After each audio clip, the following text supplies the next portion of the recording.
Podemos ler então?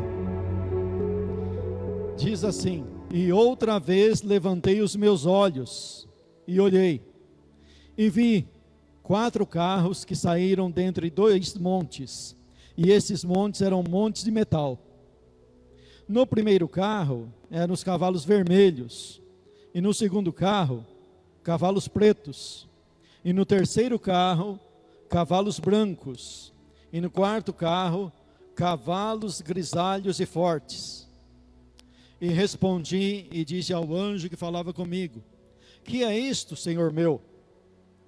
E o anjo respondeu e me disse: Estes são os 4 ventos do céu, saindo de onde estavam perante o Senhor de toda a terra. O carro em que estão os cavalos pretos sai para a terra do norte, e os brancos saem atrás deles, e os grisalhos saem para a terra do sul. E os cavalos fortes saíam e procuravam ir por diante, para andarem pela terra. E ele disse: Ide, andai pela terra. E andavam pela terra. E me chamou e me falou, dizendo: Eis que aqueles que saíram para a terra do norte fizeram repousar o meu espírito na terra do norte. E a palavra do Senhor veio a mim, dizendo: Recebe dos que foram levados cativos, de Eudai, de Tobias e de Jedaías, e vem naquele dia e entra na casa de Josias, filho de Sofonias, os quais vieram da Babilônia. Recebe, digo, prata e ouro, e faze coroas, e põe na cabeça de Josué, filho de Josadaque, sumo sacerdote. E fala-lhe dizendo: Assim fala e diz o Senhor dos Exércitos: Eis aqui o homem cujo nome é Renovo. Ele brotará do seu lugar e edificará o templo do Senhor. Ele mesmo edificará o templo do Senhor e levará a glória, e assentar-se-á e dominará no seu trono, e será sacerdote no seu trono, e conselho de paz haverá entre ambos. E estas coroas serão de Helen, e de Tobias, e de Jedaías, e de En, filho de Sofonias, como um memorial no templo do Senhor. E aqueles que estão longe virão e edificarão o templo do Senhor, e vós sabereis que o Senhor dos Exércitos me tem enviado a vós. E isso acontecerá se ouvirdes muito atentos a voz do Senhor, vosso Deus. Podem tomar assento.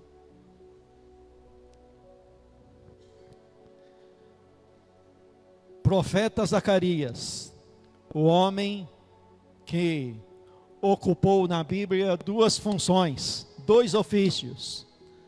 Um ofício profeta e outro ofício sacerdote.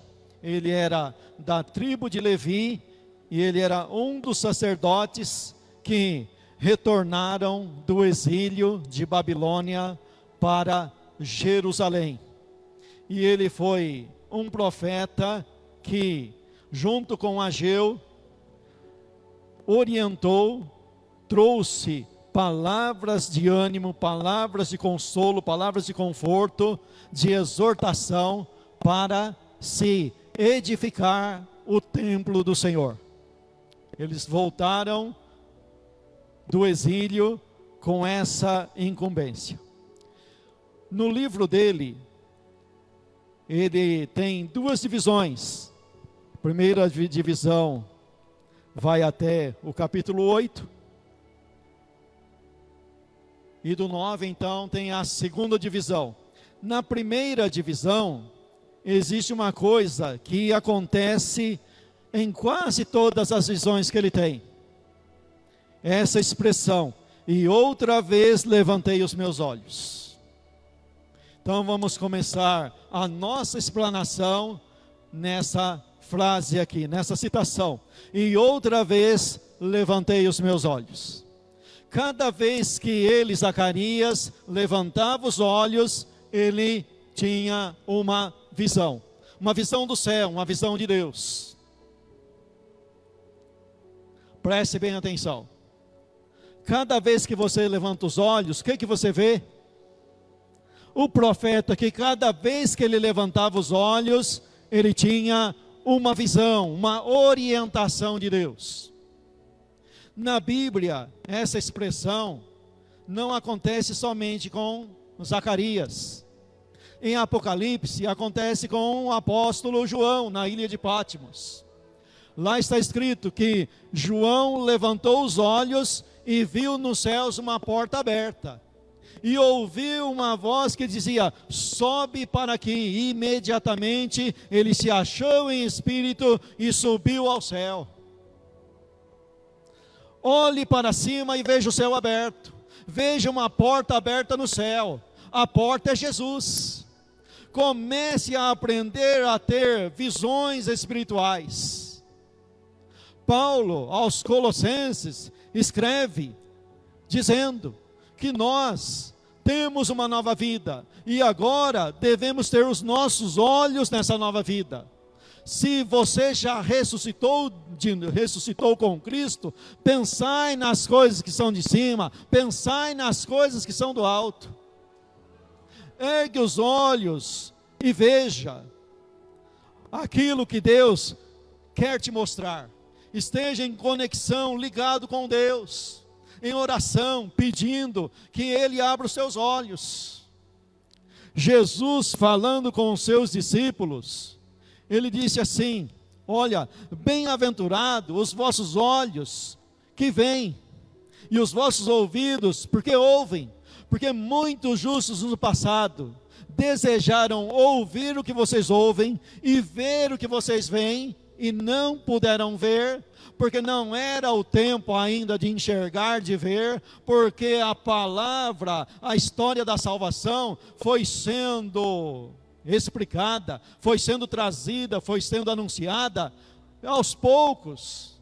Aqueles primeiros a que profetizaram e não tiveram entendimento do que estavam profetizando. Mas a nós é dada a profecia e é dado o entendimento. Chegou o momento, chegou o instante, chegou a hora de compreendermos as Escrituras, entendermos o que Deus quer falar conosco. Chegou o momento. Mas dentro desse erguer os olhos e ver, não tem somente bons exemplos, tem maus exemplos também. Tem o exemplo do patriarca, rei, poeta Davi, que estava no seu palácio, sim, com todo direito, afinal de contas, Deus colocou ele naquele palácio, mas ele ergueu os olhos numa hora errada, no momento errado, e viu o que não deveria ver. E ao ver o que não deveria ver, ele cometeu um adultério, e esse adultério levou ele a cometer um assassinato, um homicídio, porque um abismo chama o outro. Por isso Cristo disse: olha, a luz, a tua luz são os teus olhos, a tua candeia, a candeia do teu corpo é os teus olhos. E se os teus olhos forem trevas, se a luz que em ti há forem trevas, quão grandes serão tais trevas? Então temos que tomar cuidado com os nossos olhos. A mãe de todos os habitantes da terra, Eva, olhou para o fruto proibido, numa hora errada, no momento errado, que tinha a presença de uma pessoa totalmente contrária a ela, e através desse olhar, ela recebeu a tentação, recebeu o conselho da serpente e lançou toda a humanidade no precipício. Por quê? Porque fez mau uso da visão, olhou de maneira errada. Nós temos na Bíblia um profeta, que a Bíblia pode me dar a autorização de chamá-lo de falso profeta. Quem? Balaão.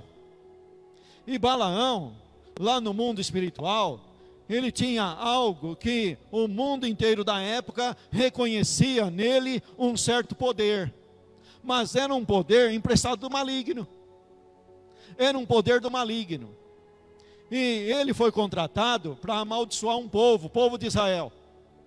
E de repente o texto bíblico diz lá, que ele então recebeu aquela comitiva, e ele então saiu de encontro aos encantamentos. Ele estava acostumado a buscar encantamentos, e os encantamentos davam certo, porque ele tinha um nome. Só que nesse dia, nesse momento que ele foi buscar um encantamento, quem entrou na história? O Deus Todo-Poderoso. Mas Deus faz isso? Deus vai lá falar com o macumbeiro? Deus vai lá falar com o falso profeta, com o feiticeiro? Depende do caso.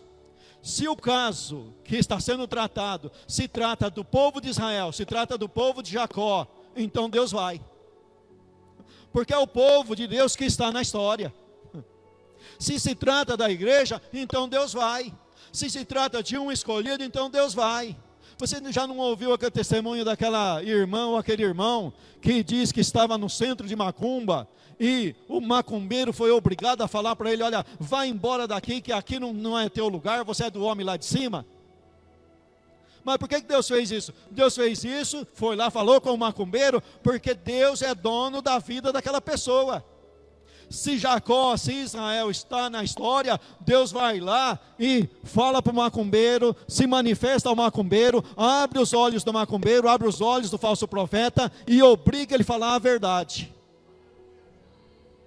Mas ele se recusa, ele faz a vontade de Deus, mas faz a vontade de Deus contrariado, porque está cheio de gente que faz a vontade de Deus, mas faz contrariada. Não faz de livre e espontânea vontade. E se não faz de livre e espontânea vontade, mais cedo ou mais tarde vai voltar a fazer aliança com o inimigo, porque na realidade é inimigo de Deus.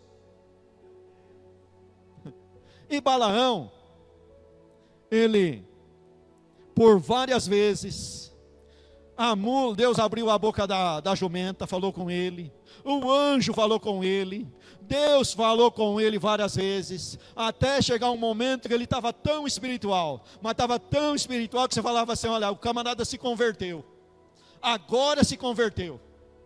Ele não foi mais de encontro aos encantamentos e alçou a sua parábola e disse: ó, fala o homem de olhos abertos. Puxa, agora, ó, o céu veio abaixo, agora o camarada se converteu de verdade. Fala o homem de olhos abertos, aquele que viu do Todo-Poderoso. E você quer acreditar numa coisa? Olha, somente Isaías ganha dele nas predições proféticas a respeito do Messias. Porque o que ele profetizou sobre o Messias, o que ele profetizou sobre Israel, nenhum dos Velhos Testamentos profetizou igual ele. Mas aí você fala: mas olha como que o camarada se converteu, olha, esse merece ir para o céu, porque foi usado por Deus. Mas vai buscar a história dele. Ele voltou os olhos dele para outra coisa. A Bíblia diz, a Bíblia afirma, não somente no Velho Testamento, mas também principalmente em Apocalipse, e Judas também fala, que ele amou o prêmio da injustiça. Ele olhou para o prêmio da injustiça, amou esse prêmio da injustiça e se levantou contra Deus. E aí o que ele fez? Ele ensinou o rei uma maneira de vencer o povo de Israel. Ele já havia profetizado que esse povo é invencível, que com esse povo contra esse povo não tem encantamento, pode fazer o encantamento que for. Mas ele ensinou um meio de vencer Israel. Qual que foi o meio que ele ensinou? Ele chamou o rei para ganhar o salário que o rei estava dando para ele, para ficar com o prêmio da injustiça. Ele chamou o rei e deu o conselho para o rei: olha, faça uma festa no deserto, faça uma festa com bastante mulheres, pode levar os seus deuses lá, e chama os soldados do povo de Israel, que eles vão cair na armadilha. E deu certo. O povo de Israel, os soldados foram para a festa, caíram na gandaia, caíram no carnaval, e se prostituíram com as mulheres, e se prostituiu com os ídolos. A prostituição física e espiritual andam juntas. Aí veio a praga de Deus sobre o povo de Israel. Ele ensinou como vencer o povo de Israel. Ele ensinou como vencer a própria profecia que ele tinha profetizado sobre o povo de Israel. Porque olhou para o prêmio da injustiça. Para que você está olhando hoje?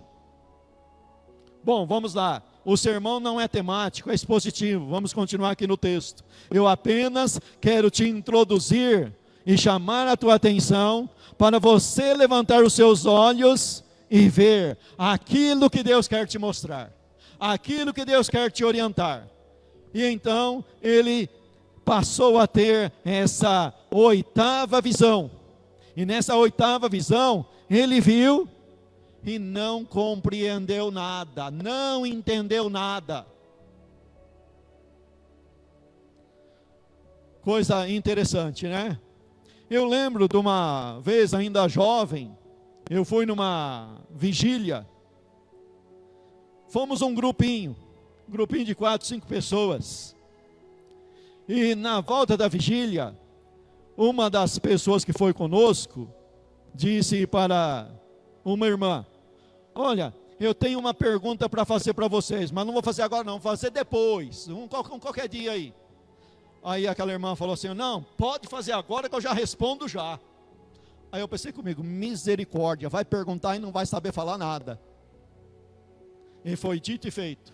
A irmã fez a pergunta e ela não soube responder nada. Sabe de uma coisa? Quando alguém chega para mim assim: eu tenho uma pergunta para te fazer, eu já tremo no íntimo e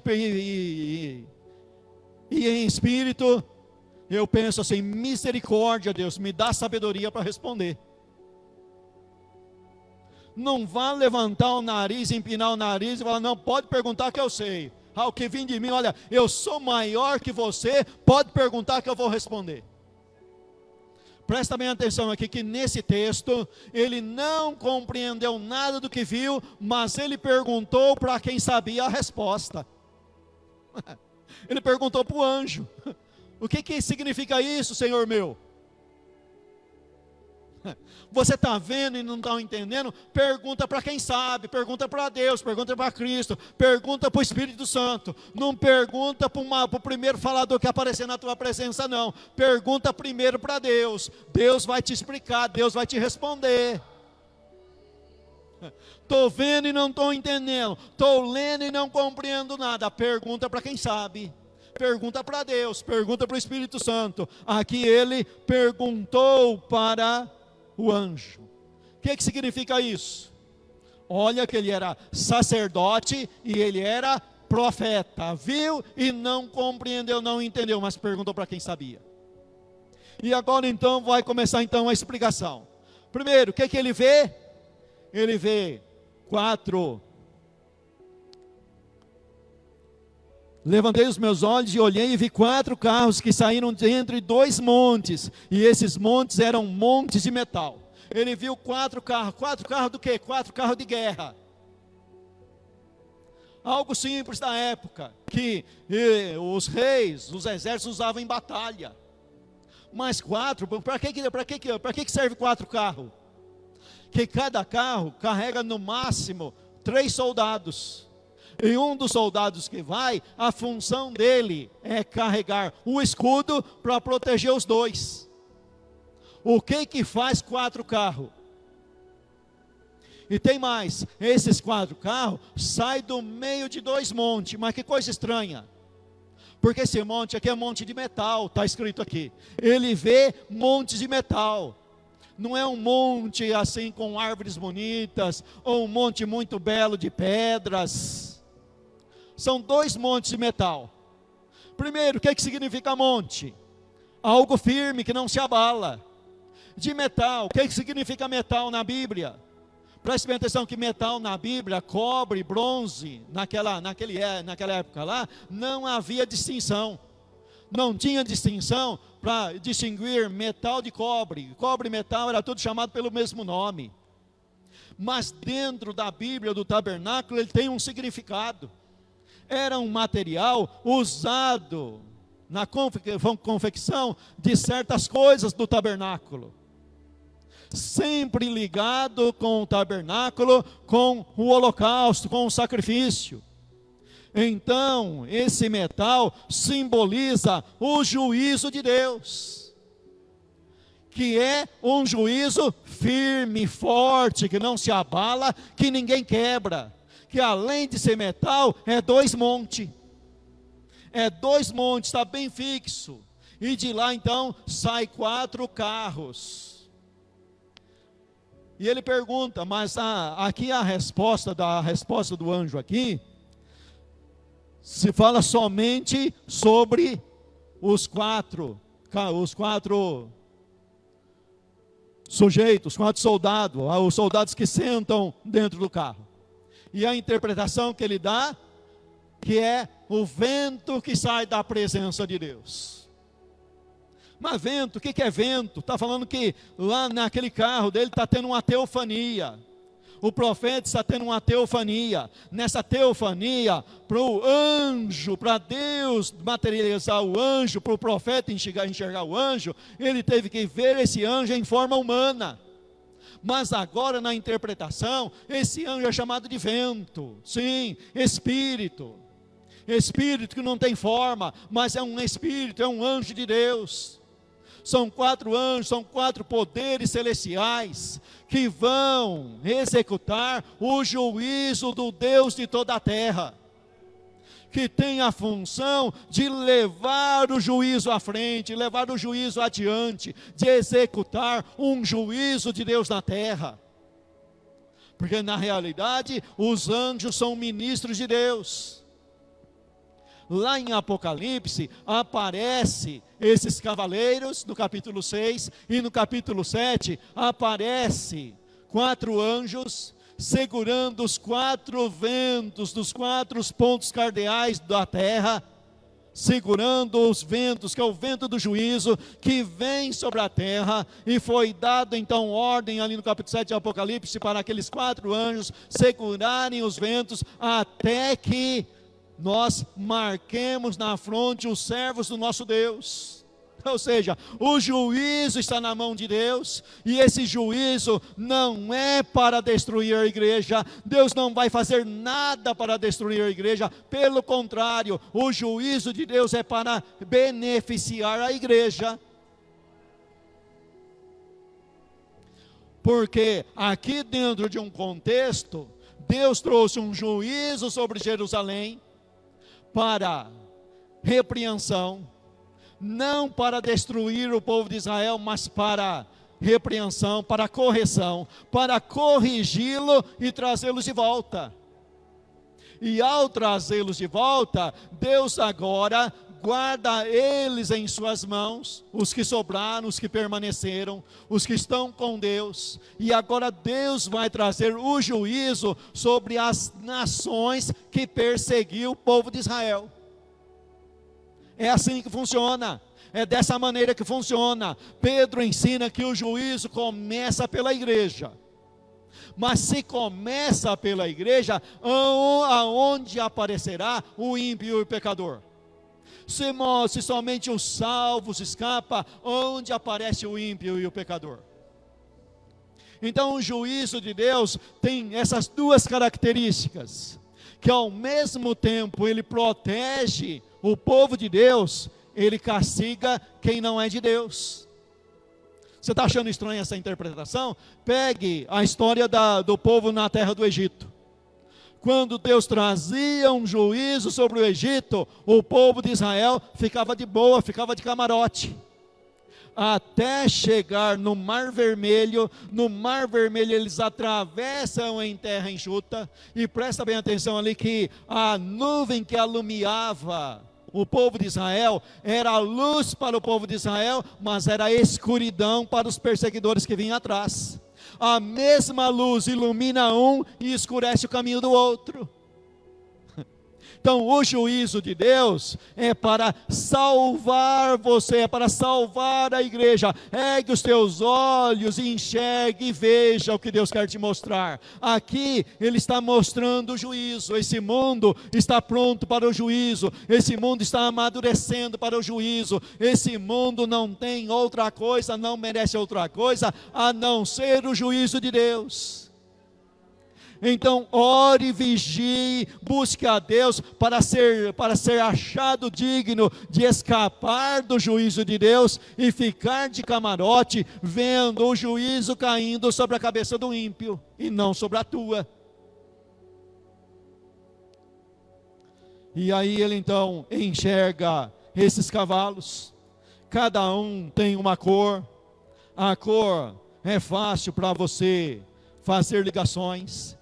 Vermelho simboliza a guerra, e quando tem guerra, os outros cavalos vêm atrás, porque atrás vem a fome, atrás vem o cavalo preto, vem a fome. Numa guerra a fome aumenta, atrás da fome vem o cavalo grisalho, porque aumentando a guerra, aumentando a fome, com a falta de alimentos corretos, a pestilência, o natural é aumentar. Se o corpo enfraquece por falta de alimento, as doenças tomam conta.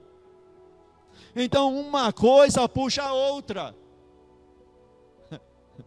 Mas o anjo fala para ele: olha, tal cavalo, o vermelho e o preto, saíram para a terra do norte. Aquela terra do norte lá que perseguiu vocês. Eles se perseguiram.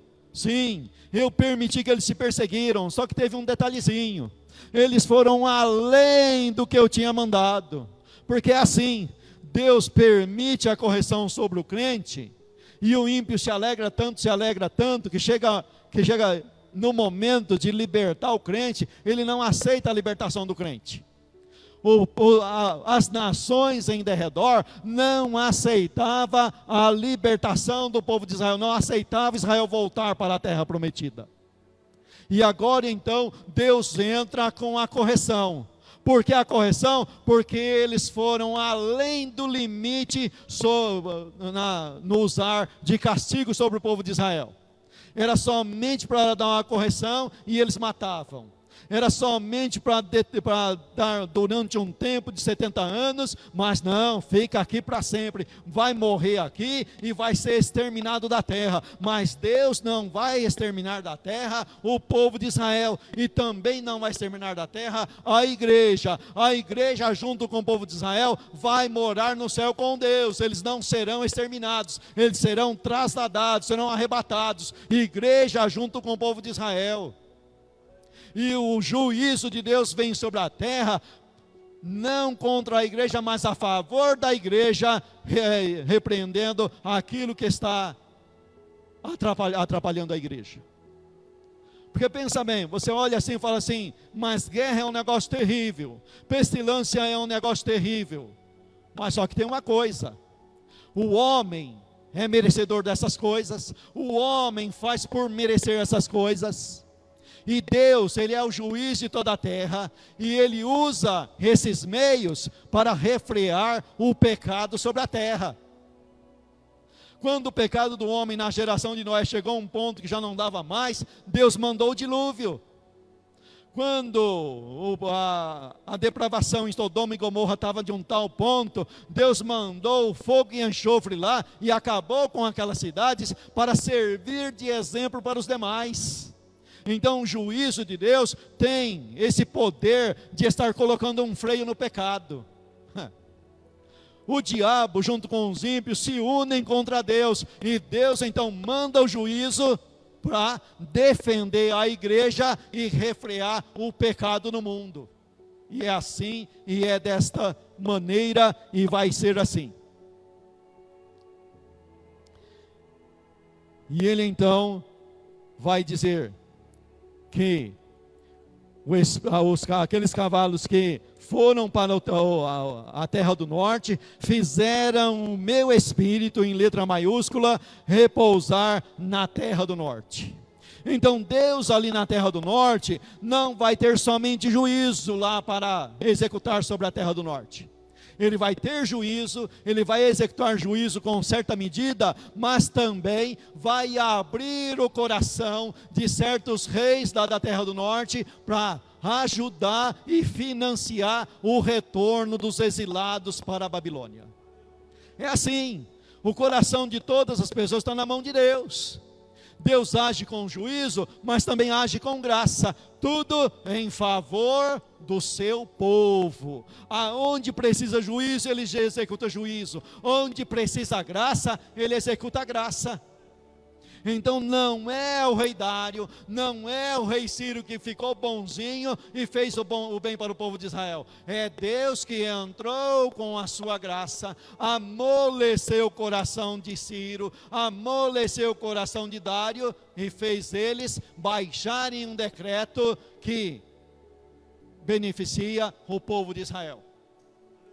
Engraçado que o povo de Israel foi levado cativo sem pagar um centavo por causa da desobediência.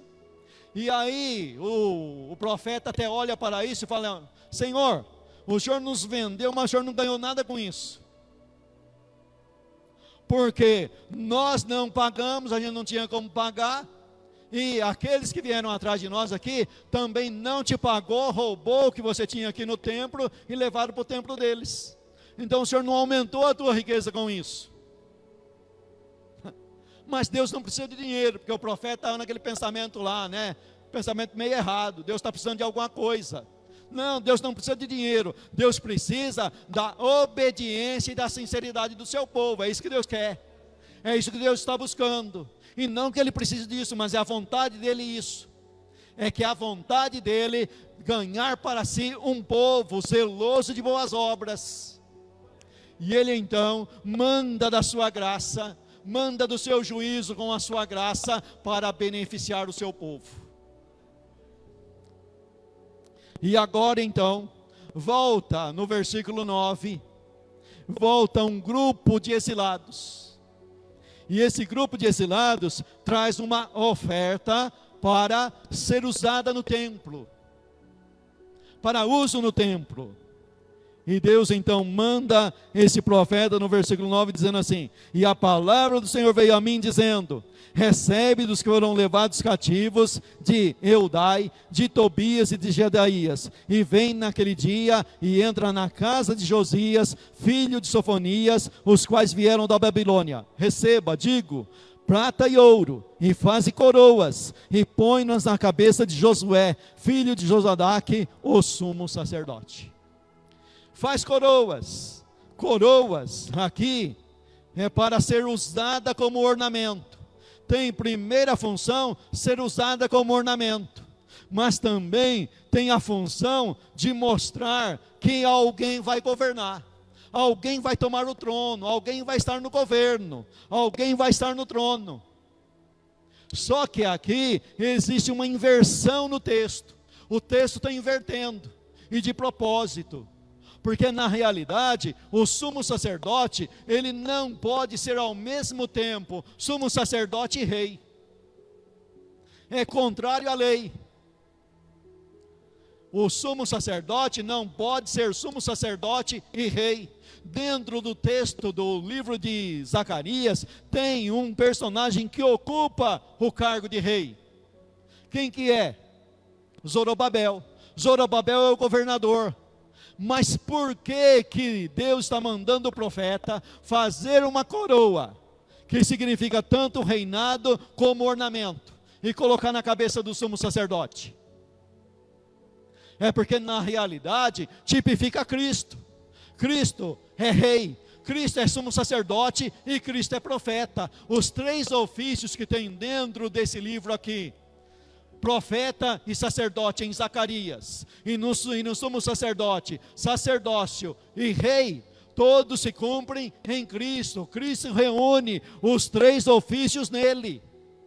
Então toma, pode fazer a coroa e colocar a coroa na cabeça do sumo sacerdote, porque o sumo sacerdote significa, simboliza o Messias vai vir, a promessa do Messias. Aqui está a promessa que mantém o coração do povo em pé, que mantém o povo fazendo o templo, que mantém os profetas profetizando. Aqui está a bela promessa: o Messias vai vir, o Messias vai governar, o Messias é profeta, o Messias é sumo sacerdote, o Messias é governador, o Messias é rei, ele vai vir, ele virá, ele tomará o templo vai ser edificado por ele e para ele. E sabe qual que é o nome dele? Josué. O nome dele é renovo.